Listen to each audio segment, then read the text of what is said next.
What does Sherlock Holmes teach us about God as Trinity? Recently, my wife and I finished watching the Sherlock TV series. So good.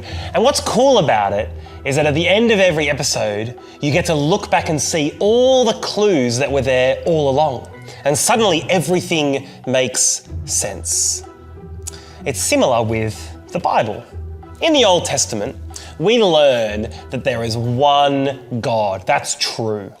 And there's also just all of these little clues that maybe God is more complicated than we first thought. And then we get to the New Testament, and it becomes so clear that our God is Trinity. Our one God is three persons: Father, Son, and Spirit.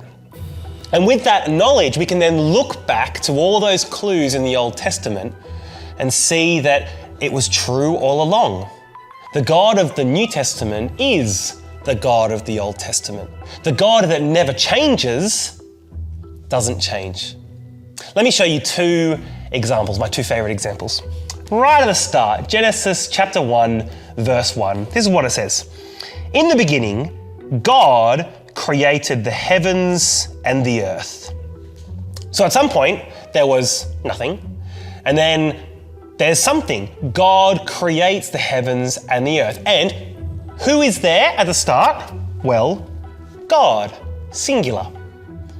But the very next verse, verse 2, it says, "Now the earth was formless and empty, darkness was over the surface of the deep, and the Spirit of God was hovering over the waters." Isn't that interesting? It doesn't say that the earth was formless and empty and God was hovering over the waters. No, it says the Spirit of God. Here in Genesis 1, the author is comfortable to make some kind of distinction. And then later on in the chapter as well, verse 26, "Then God said, 'Let us make mankind in our image.'" Plural. Isn't that interesting? But the very next verse, verse 27, "So God created mankind in his own image." Singular. Now, fascinating. The author of Genesis is happy to make some kind of distinction within God. And again, as we read the New Testament, we learn that our God really is Trinity, and so Genesis chapter 1 makes sense.